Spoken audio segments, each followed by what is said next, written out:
a doutora Isabel Paz, ela que vai dar aula hoje dentro do simpósio de nefrologia pediátrica, né, desse mês, que é o mês do rim.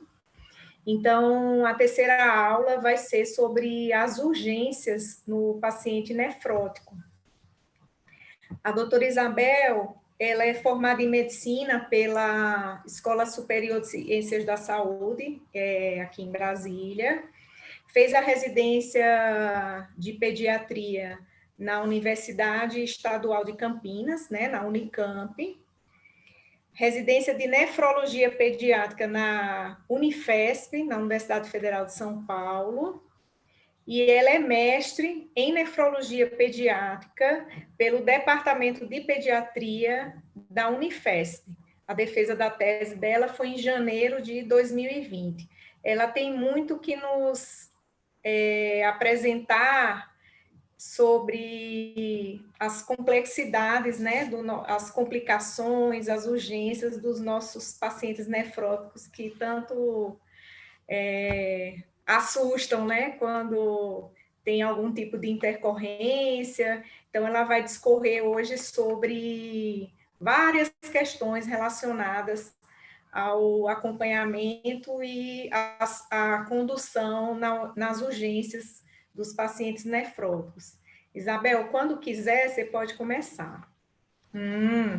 Aqui meu vídeo boa noite a todos, obrigada pela presença. Eu estou tentando compartilhar minha tela aqui, por algum motivo não está indo, mas só um minutinho. Tá joia.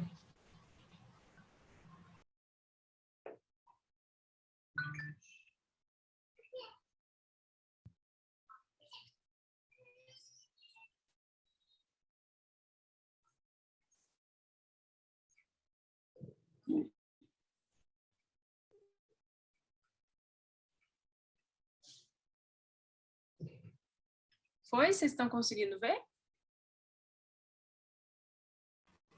Sim. Dá para ver sim. Isabel, eu vi agora que você mandou para o outro e-mail. Mas tudo bem, agora deixa por conta da Luísa, que ela vai te ajudar, tá bom? Boa aula.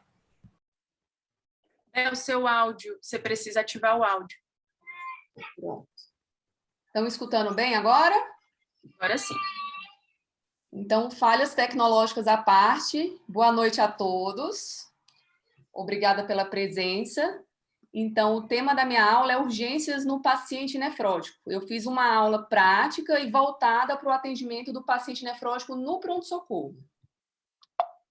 Vamos lá. Então, a síndrome nefrótica é uma síndrome clínico-laboratorial, onde há aumento da permeabilidade glomerular às proteínas plasmáticas. Na infância, a incidência é cerca de 2 para cada 100 mil por ano, sendo a faixa etária mais frequente dos 2 aos 7 anos de idade, com um pico aí por volta dos 3 anos. A maior parte dos pacientes com síndrome nefrótica, eles respondem bem à terapia com corticoide, variando aí de 85% a 90% dos pacientes. Essa tríade é uma tríade bem conhecida, então a gente tem um paciente com uma proteinúria nefrótica, e o melhor método para a gente quantificar isso seria a proteinúria de 24 horas, em que a gente teria um valor maior do que 50 miligramas quilo dia, ou 40 miligramas por hora por metro quadrado, ou 1.000 miligramas por metro quadrado. E em crianças que a gente não tem controle de esfíncter, a gente acaba fazendo a relação de proteinúria em amostra isolada, com creatinina em amostra isolada, e esse valor é acima de 2. Temos também uma hipoalbuminemia associada, abaixo de 2,5 gramas por decilitro, e um edema generalizado. E como marcador dessa tríade também, a gente tem o aumento do colesterol e triglicérides. A gente tem algumas formas de classificar a síndrome nefrótica. Uma dessas formas de classificação seria entre primária e secundária. Dentro da síndrome nefrótica primária, a gente ainda pode subdividir entre idiopática e hereditária. É uma forma da gente entender também a fisiopatologia da doença.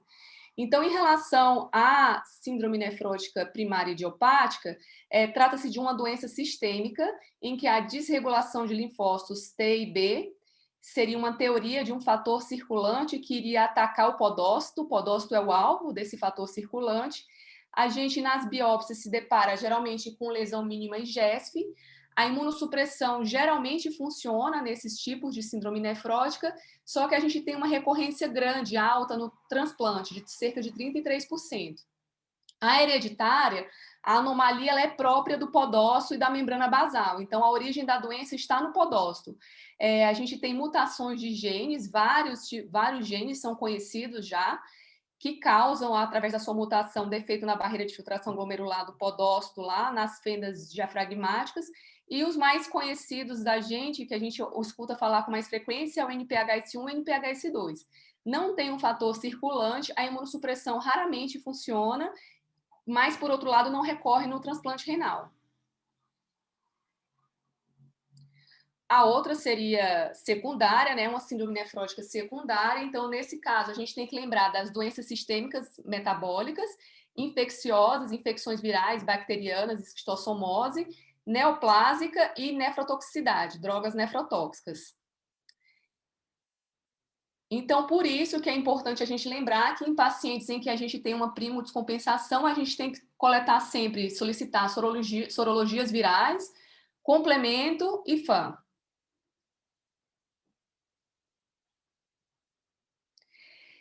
Dentre a tríade que a gente mencionou, o que fica mais visual para a gente, o que chama mais atenção dos pacientes que a gente tem contato no pronto-socorro, ou seja, na enfermaria, é o edema.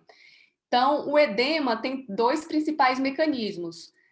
A hipoalbuminemia, levando a uma queda da pressão oncótica com extravasamento de líquidos para o terceiro espaço, isso levando a uma hipovolemia intravascular com ativação do sistema renina-angiotensina-aldosterona, e também a gente tem um outro mecanismo que é um aumento da reabsorção de sódio no túbulo distal.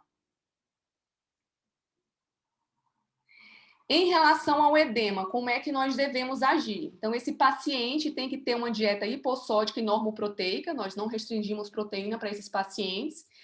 A gente vai dar para esse paciente diurético, a gente tem que ter atenção para a volemia do paciente, para evitar dar diuréticos num paciente que está com hipovolemia, para evitar que a gente faça uma lesão renal aguda e aumente as chances de um tromboembolismo. Então, geralmente, a gente dá preferências por diuréticos de baixa potência ou em associação com a albumina. Então, a gente sempre tem que estar atento quando chega o paciente no pronto-socorro para procurar sinais de hipovolemia, taquicardia, baixa perfusão, hipotensão, para não gerarmos mais uma iatrogenia em cima desse paciente. Pode passar. Isso. Então, quais seriam as indicações da albumina? A indicação da albumina tem que ser muito individualizada. Então, você vai indicar em situações em que há hemoconcentração, pacientes que têm um hematócrito acima de 40%, com hipotensão postural, hipovolemia ou choque, ascite sevérea restritiva, edema genital e derrame cavitário significativo. E a gente tem que lembrar também que um dos principais determinantes da progressão da lesão renal aguda é a própria proteinúria. Então, o uso indiscriminado da albumina pode acarretar mais malefícios do que benefício. Então, tem que ser uma indicação individualizada e consciente da albumina.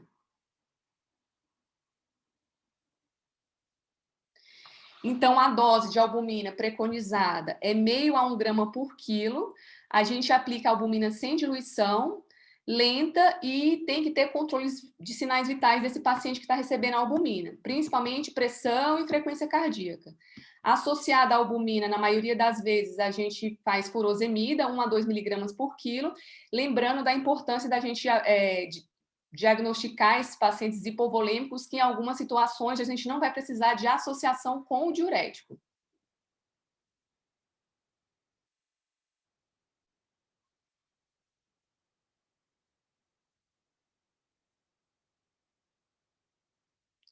E em algumas situações, em pacientes mais graves, geralmente pacientes que são córtico-resistentes, a gente se depara com o edema refratário.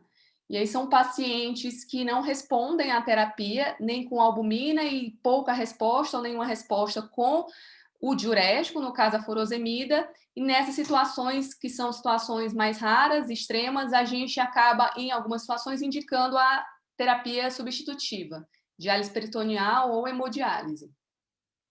A função renal, sempre ela deve ser pesquisada.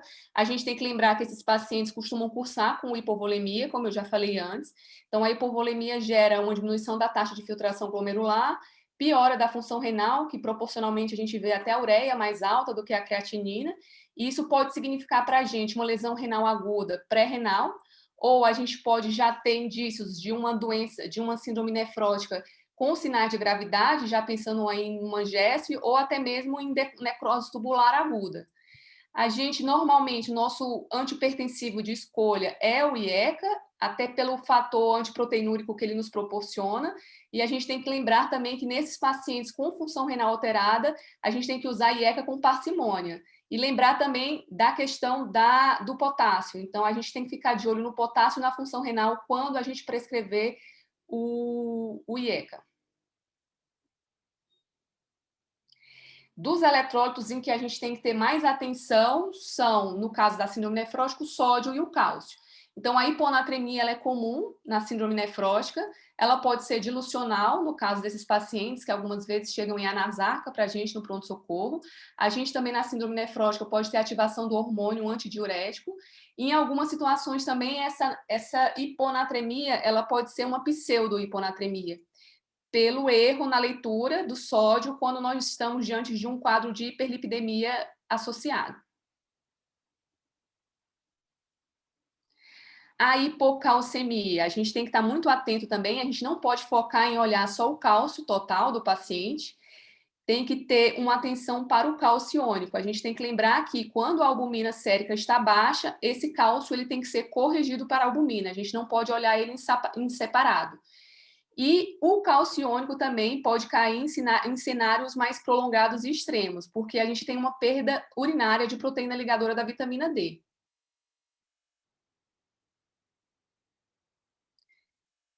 Pode passar mais um. Nesse slide aí, eu queria chamar a atenção de vocês que em situações mais prolongadas, em pacientes que são córtico resistente, a gente, em situações em que há baixa vitamina D, a gente tem que fazer reposição da vitamina D e a gente tem que lembrar também que a gente tem que dosar TSH e T4 livre dos pacientes que são, na maioria das vezes, córtico resistentes ou córtico dependentes, ou recidivantes frequentes que têm um curso prolongado com a descompensação prolongada da síndrome nefrótica.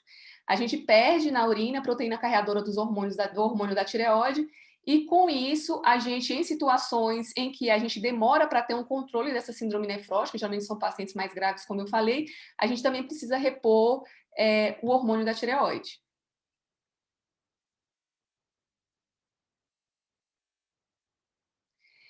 De uma forma mais resumida e geral, o que a gente vai fazer como primeiro tratamento para esses pacientes que chegam no pronto-socorro?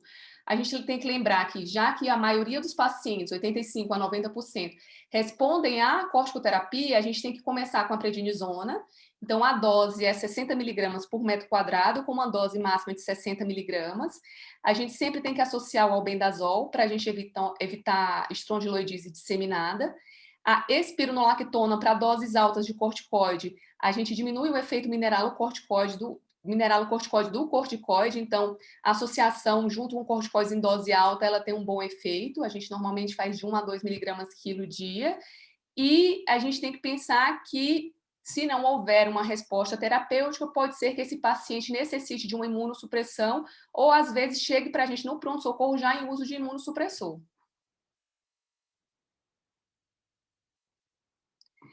Dentre as principais complicações do nefrótico, a gente vai se deparar com a infecção, pode passar, e com o tromboembolismo. Em relação à infecção, o nefrótico ele tem algumas particularidades. Por que o paciente nefrótico ele tem mais propensão à infecção? Porque os níveis de imunoglobulina dele são mais baixos, há uma perda urinária, há uma menor produção e há um maior catabolismo. Eles também têm um defeito na opsonização, então, assim, predispõe a infecções bacterianas, comprometimento da produção de anticorpos específicos, diminuição dos fatores B e D e da via alternativa do complemento, e a gente tem que lembrar que alguns desses pacientes já estão em uso de imunossupressão há algum tempo, seja corticoide em dose mais alta, seja o próprio imunossupressor, que algumas vezes a gente precisa fazer uso. A gente tem que lembrar que a infecção é a principal complicação. Os óbitos dos nefróticos, a maioria, 60%, vai estar associada a quadros de infecção. A gente não tem, é um pouco controverso, mas não há uma recomendação formal de antibiótico profilático. E a gente tem que lembrar das principais infecções. Então, a gente tem que lembrar da peritonite bacteriana espontânea, PBE, que aí no caso é o pneumococo, a gente se depara muito com E. coli em situações de TU, pneumonia, gastroenterite e infecções de via aérea superior.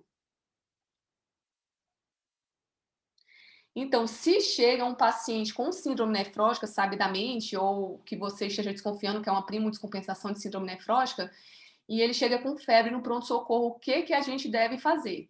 Então, tem que fazer uma avaliação do estado geral da criança, procurar o foco de onde está vindo essa infecção, fazer uma anamnese e um exame físico detalhados para procurar a origem da infecção, ver sinais de gravidade, e a gente sempre tem que fazer uma triagem completa. Então, a gente tem que pedir hemograma, proteína C reativa, procurar esse foco da infecção, então, exame de urina com cultura, hemocultura, e raio-x de tórax quando a gente estiver diante de algum quadro com sinais ou sintomas respiratórios. Eu quis trazer também para vocês um dado importante, é que esses pacientes, por serem imunodeprimidos, assim que a gente tiver um período em que ele se encontre sem corticoide ou com uma dose baixa de corticoide, a gente tem que atualizar o calendário vacinal desse paciente. É um paciente que a gente tem que ficar de olho em relação às vacinas. A gente tem que ter atenção para as bactérias encapsuladas, então é um paciente que tem que estar vacinado para pneumococo, meningococo, hemófilos influenza. Preferencialmente tem que receber a vacina de influenza todos os anos, tem que ser vacinado para varicela.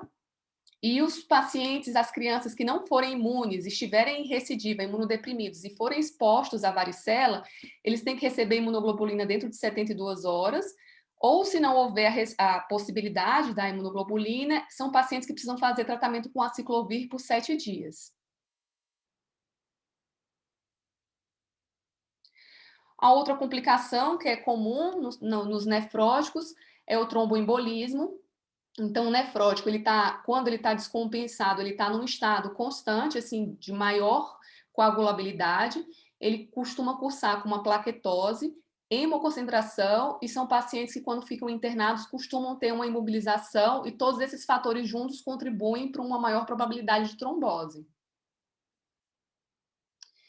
Então, o que a gente sabe, assim, que contribui para essa questão particular do nefrótico é que tem uma menor diminuição dos fatores anticoagulantes, como, por exemplo, antitrombina 3, plasminogênio, que são perdidos na urina, e há um aumento da síntese hepática de fatores protrombóticos.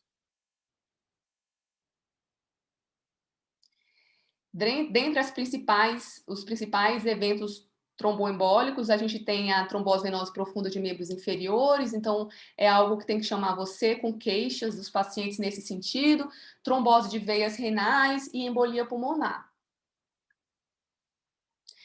Eu quis trazer para vocês um pouco para chamar um pouco a atenção, acender uma luzinha de quando a gente tem que pensar em trombose de veia renal, porque tem algumas situações que ela pode inclusive ser silenciosa, assintomática. Mas se você tem um paciente que está tratando uma síndrome nefrótica descompensado no seu pronto-socorro, na enfermaria, se ele começar com uma dor súbita em flanco, hematúria, tiver uma piora da função renal súbita, você tem que pensar em trombose de veia renal e investigar. Algumas vezes a gente fica muito focado na piora da função renal por conta de hipovolemia, lesão renal pré-renal, e a gente esquece de investigar a trombose de veia renal que pode acontecer. Então, diante de uma trombose aguda, isso é um pouco controverso, há mudanças na literatura em relação a isso, mas diante de uma trombose aguda, é parenização plena, seguida de varfarina. Há lugares que não é de consenso usar a varfarina, porque para você ter um controle é mais complicado, tem maior chance de sangramento, exige controle de exames seriados, punções seriadas em crianças, então é um pouco controverso. O tempo de uso é de 6 a 12 meses e sempre você tem que considerar o estado nefrótico do paciente. Quanto mais proteinúria, mais descompensado e mais difícil o controle da síndrome nefrótica, maior é a chance desse paciente ter eventos tromboembólicos. Não há uma recomendação formal para profilaxia, mas se o paciente tem um evento trombótico prévio, a gente tem que fazer uso de enoxaparina.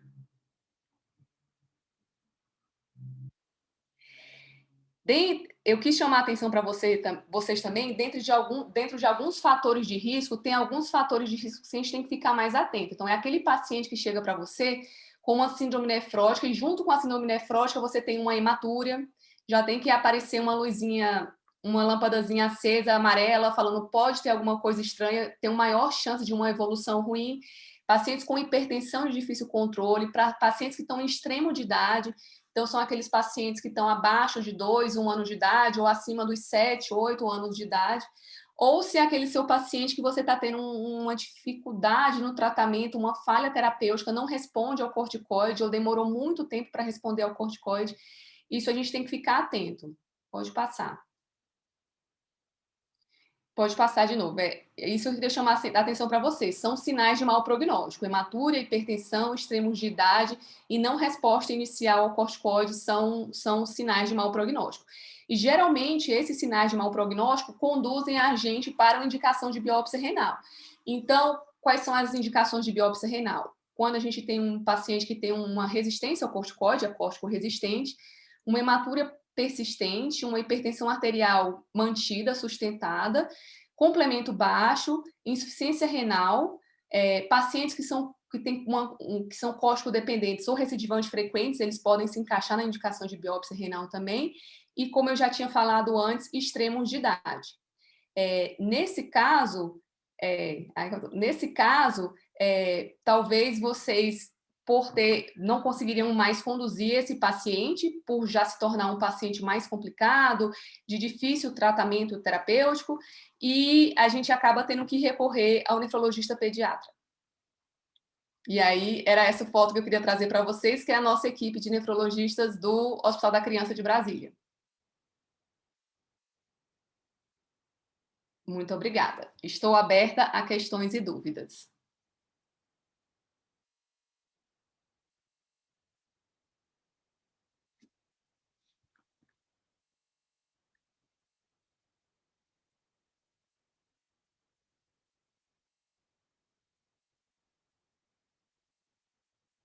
Bel, o Everton perguntou se a gente utiliza no nosso serviço o teste do ácido sulfossalicílico por acompanhamento do paciente ambulatorial. Tá. Usamos.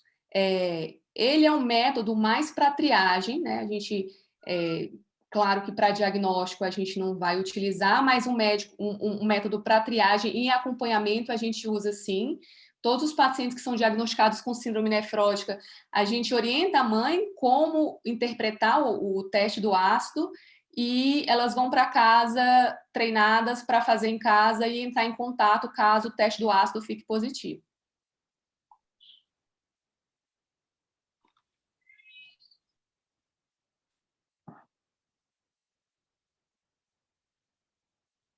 Eu acho que o teste do ácido, eu já trabalhei em serviços que usavam o teste do ácido e em serviços que não usavam. Algumas vezes, esses serviços que não usam, eles ficam um pouco receosos de deixar essa responsabilidade na mãe, e a mãe, às vezes, demorar para procurar atendimento, ou de repente não saber interpretar, mas a experiência que a gente tem no Hospital da Criança e fora do Hospital da Criança é de que é um bom método de acompanhamento e segmento. A gente consegue, às vezes, ajudar essa criança a ter uma reversão mais rápida da descompensação para não chegar em níveis mais críticos no hospital. Isabel, parabéns pela aula. Eu achei que foi bem objetiva, bem direta mesmo, que era o que a gente queria, né? Era focar na parte das complicações do nefrótico. Queria agradecer também a Luísa pelo apoio técnico e logístico. Teve uma hora aqui que meu computador deu um pau, então realmente eu não dava para te ajudar nesse momento. Eu estou vendo aqui que a Camila, ela fez uma pergunta, se antes da confirmação da proteinúria nefrótica, estando o paciente estável, podemos esperar a coleta da urina de 24 horas ou amostra isolada de urina para depois começar o corticoide? Desculpa, falhou um pouquinho, eu não escutei, Sheila. Se a gente tem uma proteinúria não nefrótica? Antes de confirmar que o paciente tem uma proteinúria nefrótica, se a gente precisa esperar o resultado da urina de 24 horas ou da proteinúria na amostra isolada para começar a terapia, né, o tratamento. O que a gente tem que pensar é que tem outras causas de proteinúria além de uma síndrome nefrótica. Então, para você iniciar o tratamento com o corticoide, até para diminuir também confusão de diagnóstico, o ideal seria você ter a confirmação de proteinúria nefrótica antes de você começar o tratamento. Certo. A doutora Kelly, ela está fazendo uma pergunta para o médico da UBS ou hospital secundário. Quando chegar um nefrótico descompensado, dá para conduzir ou devemos internar e pedir transferência para o HCB? Eu acho que depende muito de como o nefrótico vai chegar lá.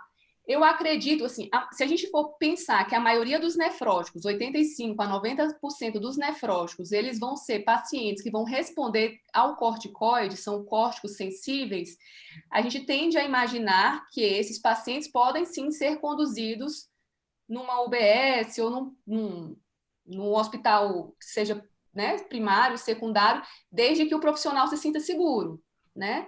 Então, eu acredito que sim, mas aí depende também de como o paciente vai chegar na instituição e se o pediatra se sente seguro em conduzir. Mas eu acredito que sim.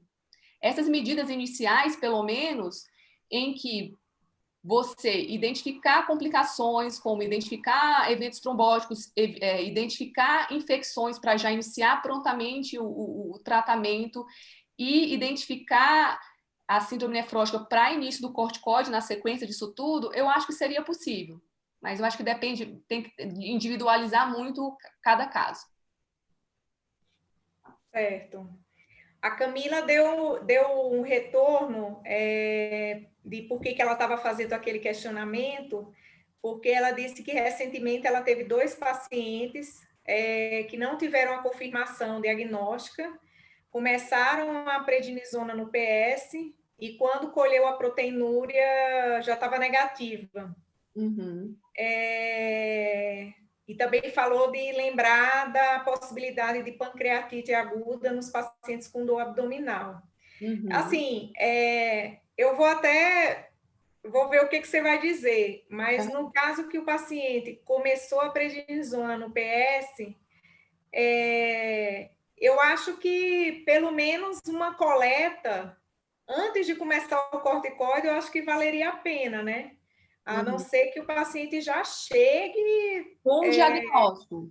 Com o diagnóstico, né? Então, já começar a prednisona no PS, eu não sei. O que você acha aí dessa questão da Camila?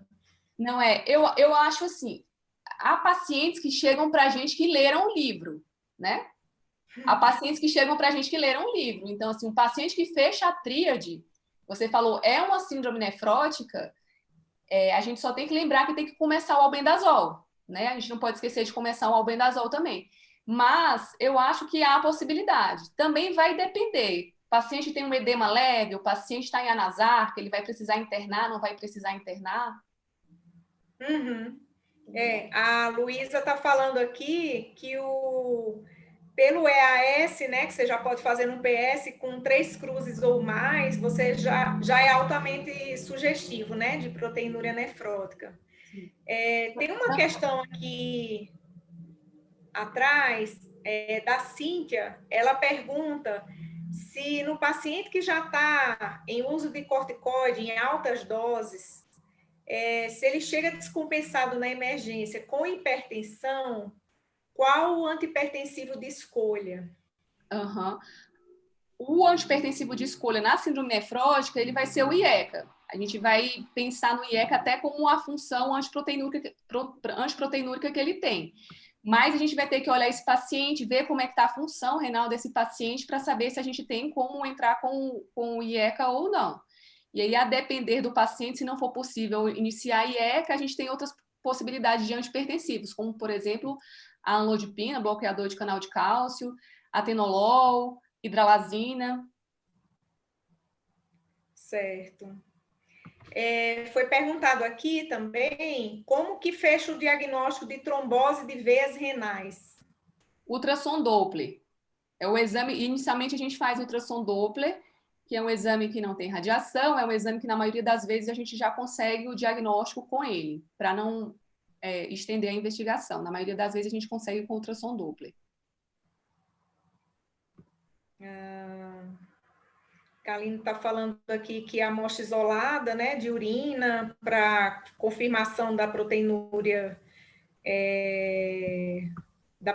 nefrótica, e que é o que a gente faz em criança pequena, que não tem controle esfinteriano, mas eu não sei como é que está, se estão fazendo esse exame na rede, né, porque lá no hospital da criança a gente faz, né, agora na rede não sei. Acaba que a gente tem que trabalhar com o que a gente tem, como a Luísa falou, né? A gente tem um EAS, 3 cruzes de proteína no EAS são condizentes com uma proteinúria nefrótica. O teste do TAS também, o teste do ácido sulfossalicílico, a gente pode ter mão dele se a gente não tiver como fazer uma proteína creatina em amostra isolada ou uma proteinúria de 24 horas. E aí você, junto com isso, você vai ter as outras questões. Você vai pedir, se for possível, né? Mas no pronto-socorro, nessas unidades básicas de saúde, eu acho que tem como você pedir. Além do exame de urina, você vai ter albumina sérica, né? Para corroborar. E o exame físico do paciente, né? Edema.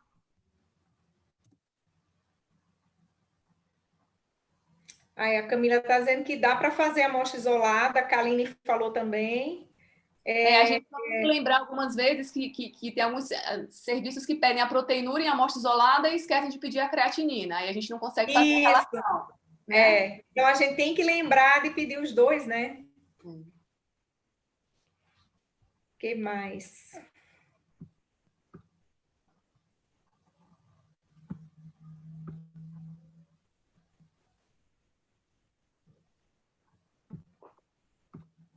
Eu acho que, assim, há muitas questões relacionadas ao tratamento inicial, né? Mas a gente precisava discutir mais, né, sobre essas complicações de um paciente que já tem diagnóstico, que já usa imunossupressor, né? O paciente que chega, por exemplo, está em uso de ciclosporina e chega na emergência descompensado. E aí, nesse caso, qual seria a melhor conduta? Estou fazendo uma pergunta. Não, o que acontece? Aí tudo também é a mesma situação. É um paciente complexo. O nefrótico é um paciente complexo. Então, uma conduta não dá para ser aplicada para todos. Como é que vai chegar esse paciente? Ele vai chegar chocado? É um paciente que está só com uma gastroenterite? Na maioria das vezes, o que a gente tende a fazer, já que o paciente, para estar usando ciclosporina, provavelmente ele é um córtico resistente, né? Na maioria das vezes, o que a gente tende a fazer é avaliar o paciente como um todo, avaliar a infecção desse paciente, porque na maioria das vezes o que a gente tende a fazer é manter a ciclosporina e avaliar o paciente, a evolução dessa infecção. Porque é um paciente que, se você tira essa ciclosporina, você mais para frente talvez tenha dificuldade no controle da síndrome nefrótica desse paciente.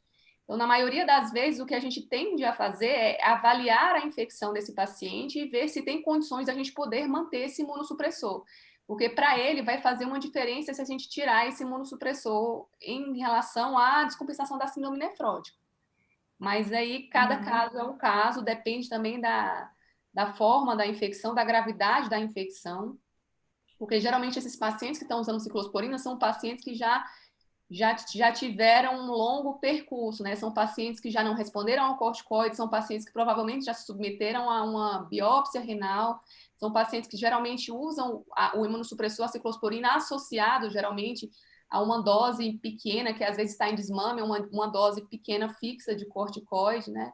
São pacientes que são os pacientes que geralmente têm essas complicações que eu citei, né? Com quadros graves de infecção, eventos tromboembólicos também. Certo. E na maioria das vezes o que a gente tem que ver também é o seguinte, geralmente o que vai descompensar o paciente, a gente vê muito isso na enfermaria ou no pronto-socorro, os pacientes que já são sabidamente nefróticos, né? São pacientes que geralmente eles descompensam, ou quando eles estão com algum quadro infeccioso associado, ou é aquele paciente que descompensa no desmame do corticoide, está reduzindo o corticoide e descompensa.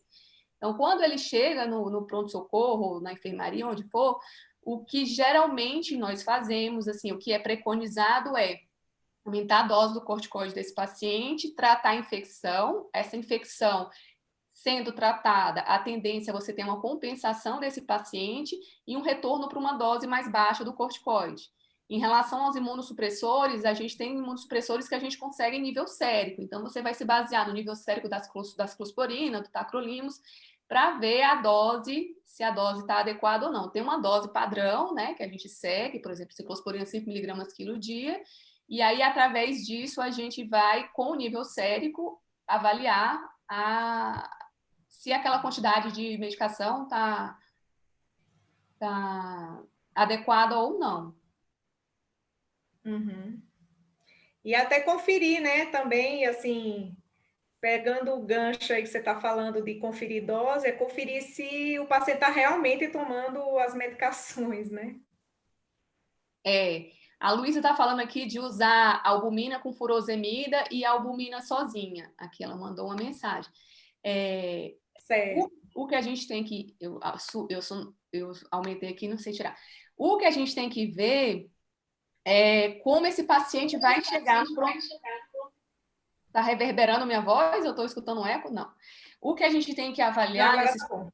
Pronto. O que a gente tem que ver nesses pacientes é se eles chegam normovolêmicos, alguns hipervolêmicos, alguns hipovolêmicos. Então, assim, o que eu acho que a gente tem que ter em conta é, chegou no pronto-socorro com sinais de hipovolemia, choque, hipotensão, perfusão ruim, esses pacientes você tende a fazer albumina sem diurético, porque você está diante de um paciente hipovolêmico.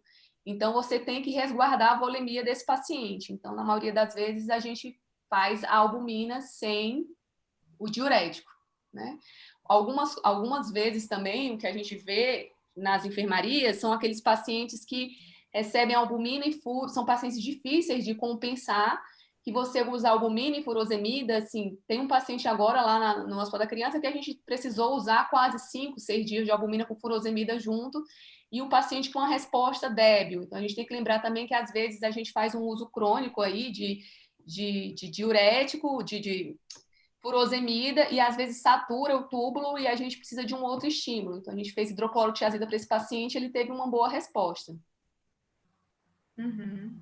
Então, assim, eu acho que o que define mais, que a Luísa falou, e voltando na pergunta da Luísa, o que define um bom parâmetro para a gente definir o uso ou não de diurético com a albumina seria a situação da volemia do paciente. Certo. Sobre, ainda falando de infecção, a doutora Kelly, ela perguntou, no caso de um paciente descompensado da síndrome nefrótica, com edema importante e erisipela, qual seria a recomendação, né? Iniciar o corticoide em alta dose e antibióticos juntos, ou aguardar 24, 48 horas de antibiótico para controle da infecção e depois fazer essa dose alta do corticoide, né? A dose plena. Opção 2. Por quê? Esses pacientes, a gente tem que lembrar também, você vai gerar uma imunossupressão, você vai dificultar a cicatrização. Então, assim, nesse caso em específico, daria para você aguardar o efeito do antibiótico, 24, 40, 72 horas, para depois fazer o corticoide em dose mais alta. Os nefróticos, às vezes, é complicado, porque o nefrótico córtico sensível, a condução é mais fácil. E a gente tem sorte de que eles são a maioria.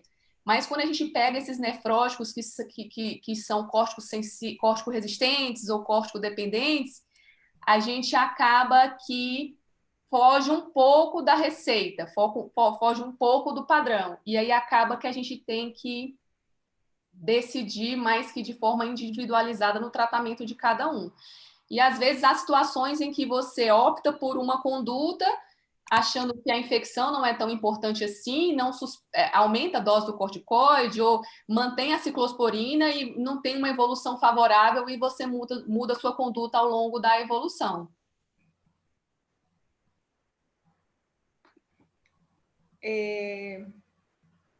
A Kaline está comentando aqui que muitas vezes é visto somente o uso da furosemida, né?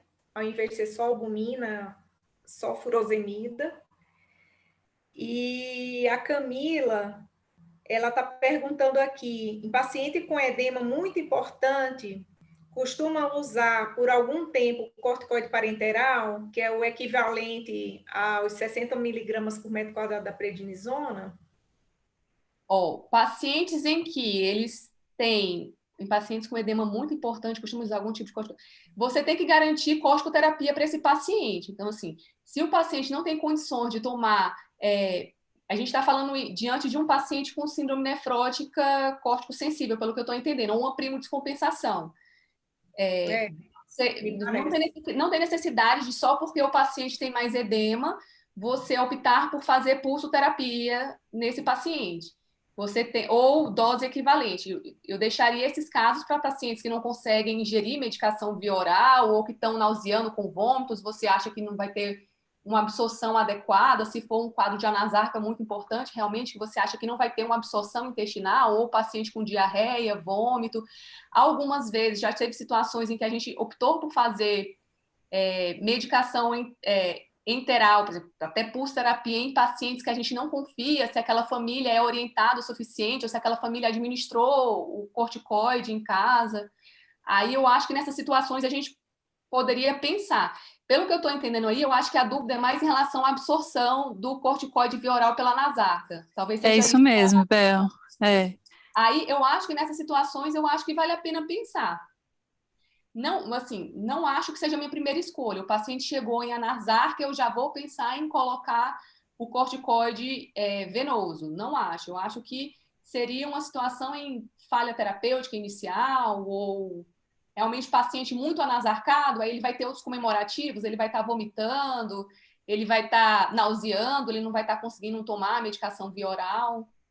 Até porque esse paciente muito anasarcado provavelmente vai ser um paciente que vai demandar da gente albumina, furosemida, não vai ser um paciente que vai ficar anasarcado nessa complexidade por um tempo prolongado. Mas é uma coisa a se pensar, porque a gente sabe que esses pacientes, inclusive, por exemplo, diurético nesses pacientes, a gente sabe que em algumas situações, se for via oral, a gente tem que dar uma dose um pouco mais alta, porque a absorção é menor. Então, assim, eu não vejo isso como uma obrigatoriedade nos pacientes que chegam anasarcados, mas é uma coisa que há de se pensar se você tem um comemorativo associado a isso ou uma falha terapêutica inicial. A gente teve recente um paciente que foi um caso bem interessante, que ele tinha uma história já de uma diarreia crônica. No final das contas, ele está acompanhando com a gastro, que fechou o diagnóstico de intolerância à lactose. E ele já tinha diarreia antes de abrir o quadro da síndrome nefrótica, já tinha um desconforto gástrico importante, tinha náusea, tinha distensão abdominal. E aí, quando começou o corticoide, piorou o quadro dele de base da diarreia. E ele não absorvia, ele ficou mais tempo internado, porque no início estava com o corticoide oral e a impressão é que não estava resolvendo em nada o corticoide. É isso. Geralmente tem algum comemorativo junto, ou então, às vezes, você não tem uma resposta boa inicial, aí eu acho que é uma boa alternativa, uma boa ideia. Pelo que eu vi aí nesse caso, aí foi uma condição à parte, né? Não é a Sim, rotina, né? Isso, então, mas ficou o aprendizado, inclusive, de usar o parenteral não só para pulsoterapia, Mas a gente fez a dose equivalente aos 60 miligramas por metro quadrado, que não é a dose da pulso, para garantir a absorção da medicação. São situações em que tem muitos pacientes que têm vômitos, diarreia, e você começa a desconfiar de repente que a absorção não vai ser boa, pacientes muito anasarcados.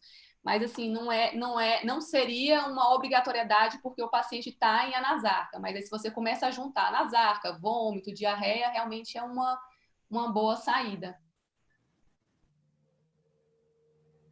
E, Isabel, e naquele paciente que é córtico-dependente, que já tem catarata, tem uma gastrite, tem déficit de crescimento, e aí ele chega na emergência, ainda não fez biópsia, não está com outra imunossupressão, por algum motivo ainda não fez, ou ainda está na tentativa de desmamar o corticoide, e aí o paciente chega na emergência super descompensado. Digamos que seja um paciente que já ficou insistindo no corticoide, assim, nunca chegou a usar outro imunossupressor. O que eu ia falar é o seguinte, perdemos tempo, ele já deveria estar com imunossupressor, né? Perdemos tempo. Mas, assim, diante de um fato desse, infelizmente, você está com um paciente descompensado, você sabe que ele é córtico-dependente e ele está cheio de alterações do corticoide, mas você não vai poder deixar ele descompensado. Então, você vai ter que dar uma dose mais alta de corticoide. Hoje em dia, a gente sabe que tem estudos recentes aí que mostram que a gente pode entrar com uma dose mais alta de corticoide, fazer uma redução mais rápida desse corticoide, a gente não precisa ficar esperando um mês para depois botar em dias alternados, então assim, dá para você reduzir mais rápido esse corticoide. E é um paciente que vai precisar de imunossupressor. Não dá para a gente insistir no corticoide mais. Uhum. Doutora Kélia está perguntando se são os corticoides de preferência prednisolona, prednisona e calcorte. São os corticoides de preferência? São. Eu não entendi muito bem a questão. Eu diria que são. Assim, do meu ponto de vista, é o que é preconizado é a prednisona e a prednisolona. Você está falando, doutora Kelly, em relação aos tipo, descompensação? Não, na verdade, eu quis provocar você falar de uso de calcorte. Se tem indicação, porque, por exemplo, a reumato usa. Eu realmente uso prednisolona ou prednisona, dependendo da idade da criança e da aceitação de comprimido ou não. Mas eu quis provocar só o calcorte. Botar o calcorte na história. Nunca usei, doutora. Ok.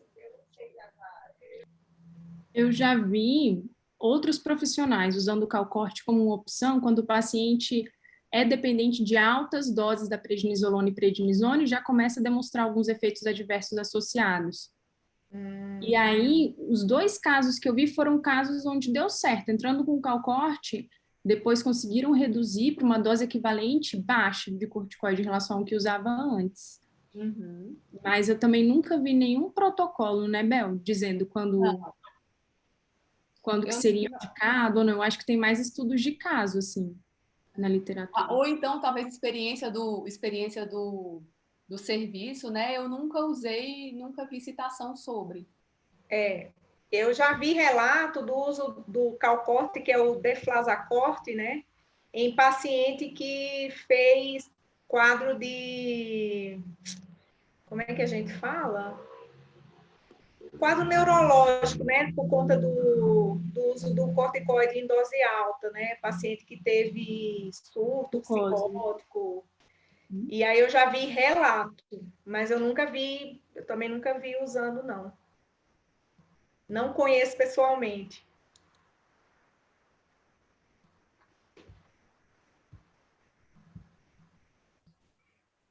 E aí, pessoal, mais alguma questão? Isabel, se quiser falar mais alguma coisa que você acha que é importante, Isabel, boa noite, parabéns pela apresentação. Boa noite. Assim, muitas crianças que chegavam no ambulatório, muitas vezes elas vinham ou mesmo eram transferidas e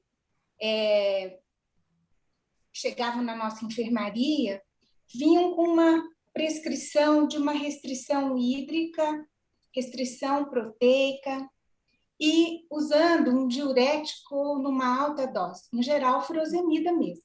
Uhum. Pegando o gancho do que você falou logo no início, que há duas teorias para o edema, uma é a reabsorção tubular de sódio, distal de sódio, que na infância é minoria isso. E a maioria dessas crianças é hipovolêmica. Eu queria que você desse uma orientação da prescrição, da abordagem inicial, da prescrição inicial, desculpa, tanto da parte da dieta, dos cuidados da prescrição com relação à restrição hídrica ou não, e como saber que essa criança, assim, de uma maneira bem prática, ela pode estar hipovolêmica antes até mesmo de você começar a tratar com corticóide e antes até de iniciar um diurético. Quais as suas orientações, quais os cuidados que a gente teria que ter? Tá, então vamos pensar num paciente que chegou com uma primo-descompensação numa UPA, Unidade Básica de Saúde. Então, assim, o que a gente tem que, o que esse pediatra tem que fazer? Então, esse paciente, a gente vai deixar ele com uma dieta hipossódica, normoproteica, a gente não precisa restringir a proteína para esse paciente. A gente, de cara, vai ter que pensar que a gente vai fazer para ele uma terapia com corticoide. Então, a gente tem que dar albendazol para esse paciente para evitar a estrongiloidice disseminada e logo na sequência iniciar um corticoide para ele. Há sinais de que você pode ver hipovolemia em pacientes que você pode ver o hematócrito mais alto, por exemplo, ou próprios sinais de hipotensão, como a gente tinha conversado, de hipovolemia, como pressão mais baixa, perfusão mais lentificada. Que mais?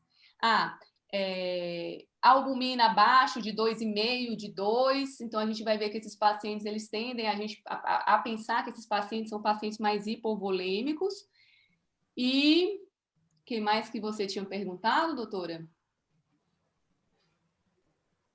É isso mesmo, Bel. Obrigada. E é sobre as doses altas de diurético que vem... O que eu acho que a gente tem que pensar, assim, na hora que a gente vê um paciente muito edemaciado, a gente acaba que assusta. E aí, às vezes, esse edema, a gente não vai conseguir fazer esse edema desaparecer de um dia para o outro. A gente vai ter que ter um pouco de paciência. Eu acho que é isso que às vezes gera um pouco de angústia no profissional que está com esse paciente e quer mandar ele para algum lugar, né?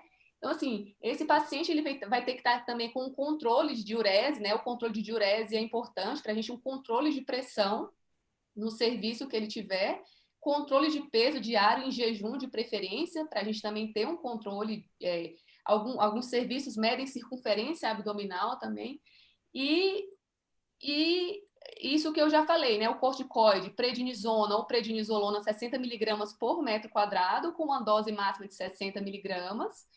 Em relação ao diurético, pacientes hipovolêmicos, a gente tende no início a não fazer diuréticos, e quando a gente faz diuréticos, dá preferência para diuréticos de baixa potência, como, por exemplo, o hidroclorotiazida. A espironolactona, se o paciente tiver com potássio dentro da normalidade, a gente também pode usar, e ela tem um benefício de redução do efeito mineralocorticoide, né, da dose alta da prednisona ou prednisolona que ele vai tomar. E eu acho que a restrição de sódio, né? Acho que isso são os principais cuidados que a gente vai ter com esse paciente, além de estar atento de que você está lidando com um paciente imunodeprimido. Então, você vai... E, como eu falei, assim, não é tão comum assim, isso é mais comum em pacientes mais graves, com nefróticos córtico-resistentes, ou descompensações prolongadas, mas a questão do tromboembolismo também que eu falei. Então, a gente tem que ficar atento a isso. São pacientes que, algumas vezes, a gente entra até com antibiótico de uma forma mais empírica, exatamente. São pacientes que a gente acaba entrando com antibiótico de uma forma mais empírica. Então, a gente tem que ter essa noção de que a gente está lidando com um paciente imunodeprimido. Primeiro, pela própria doença de base. Segundo, porque são pacientes que a gente vai entrar com imunossupressão em cima. Seja corticoide em dose mais alta, ou seja nesses pacientes que são córticos resistentes ou dependentes, recidivantes frequentes, que a gente vai ter que entrar com outra imunossupressão também. Obrigada, Isabel. Parabéns. Obrigada.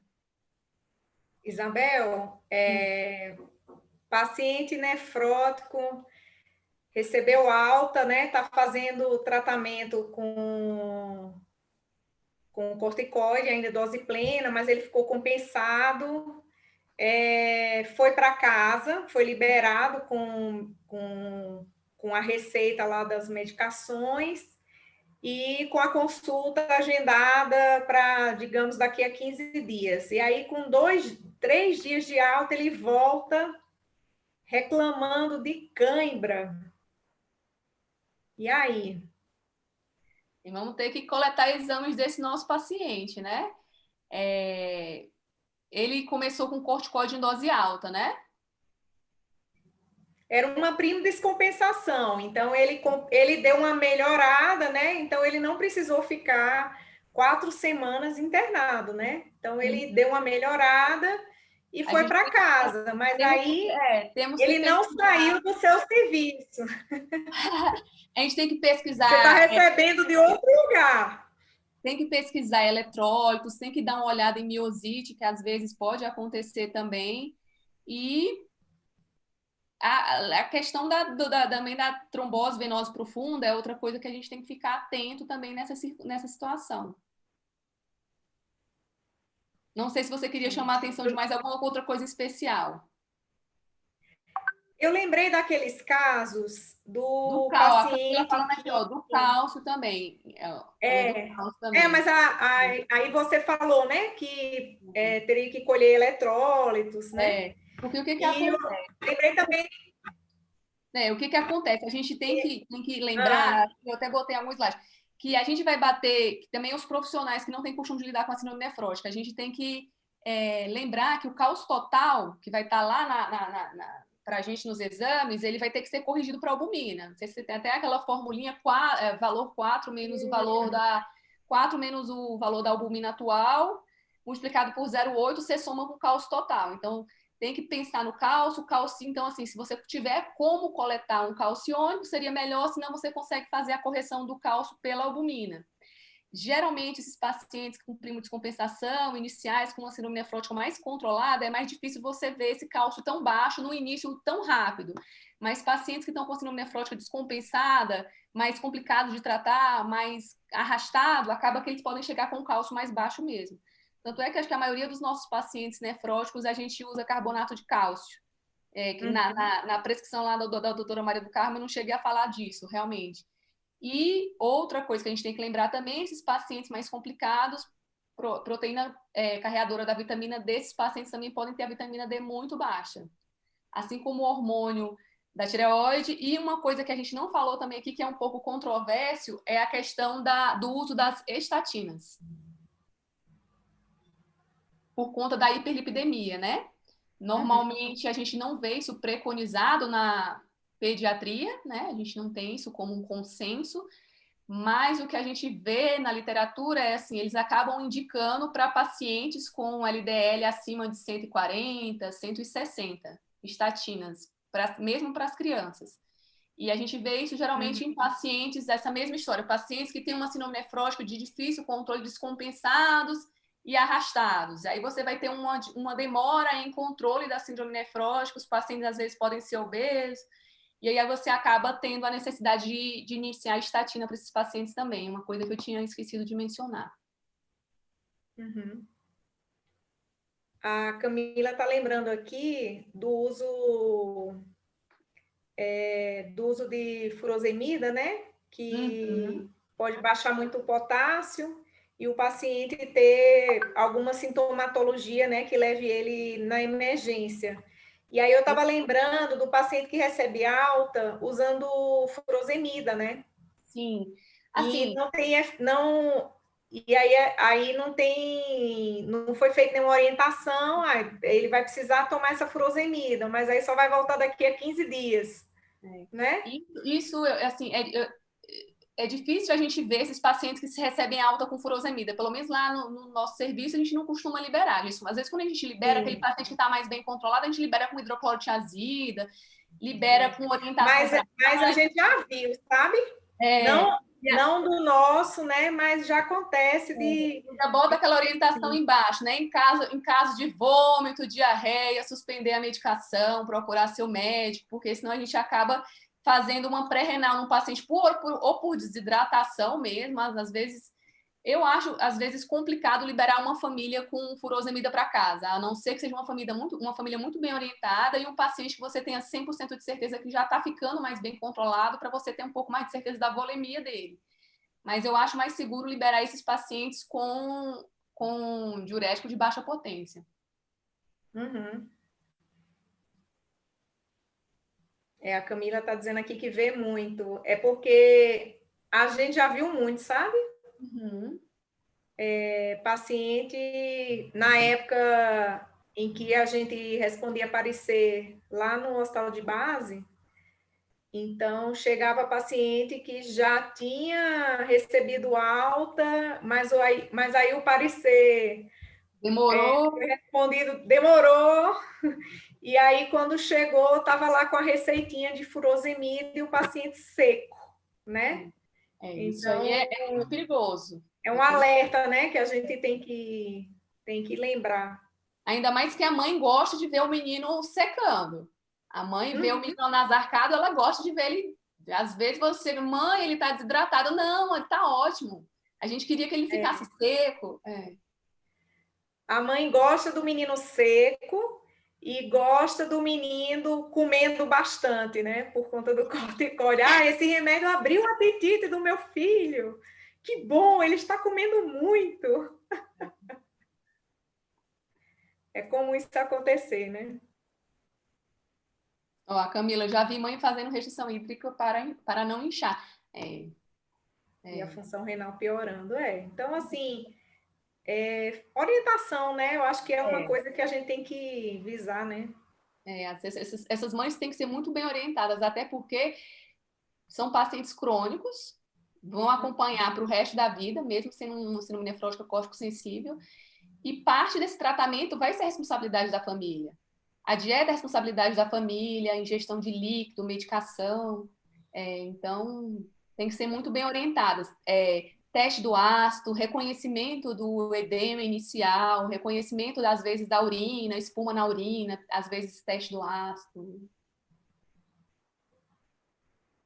Isso. E aí, pessoal, mais alguma questão? Vamos aproveitar que a doutora Isabel aqui está animada.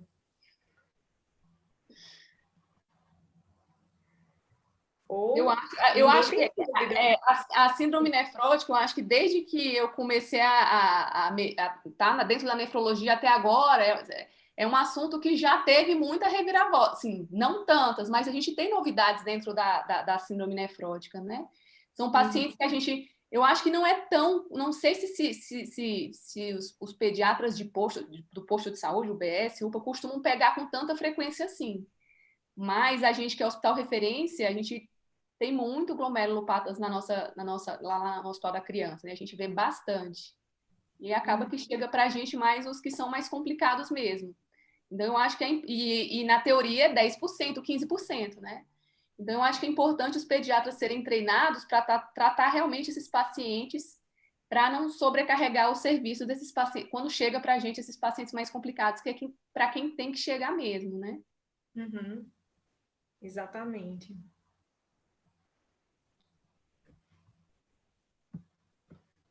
Bom,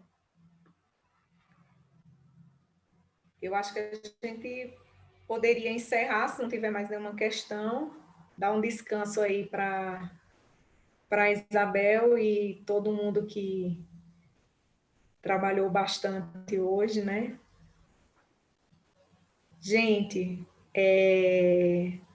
eu queria agradecer a apresentação da Isabel, que foi muito objetiva e era realmente o que a gente queria discutir mesmo, né? Que eram as questões das urgências do paciente nefrótico.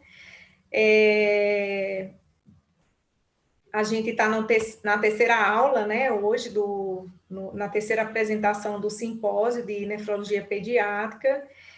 Como eu falei na primeira aula, quem tiver alguma sugestão de outros assuntos que a gente possa trazer para cá para serem discutidos, né? Que fiquem à vontade, podem sugerir, a gente aceita as dicas, porque é para isso que a gente está aqui, né? Para poder a gente compartilhar esses questionamentos e ter essa discussão que é super importante. Então, vocês fiquem à vontade para sugerir. Isabel, muito obrigada pela aula, muito obrigada por ter aceitado o convite. Eu achei assim que foi ótimo. A gente teve um público bem generoso, bem robusto, e acho que é isso, né? É o nosso dia a dia que a gente vê e casos bem mais complicados, mas que muita coisa pode ser já adiantada, pode ser começada na rede, né? Com pediatra, desde que você falou, né? Na atenção básica, na UPA. Então, eu que agradeço, e eu acho que essas reuniões, elas enriquecem muito, né? A gente aprende muito. A gente para ler, reler, discutir, ver a experiência do colega em outro serviço, ver que às vezes as coisas não são tão fáceis assim, a gente tem que procurar alternativas para chegar no mesmo, né, ponto final, diagnóstico, tratamento. Então, eu que agradeço. Tá joia, gente. Então, boa noite a todos. Boa noite. E lembrando que semana que vem teremos a última aula do Simpósio de Nefrologia Pediátrica, que será sobre as disfunções da bexiga. Boa noite a todos. Boa noite. Tchau.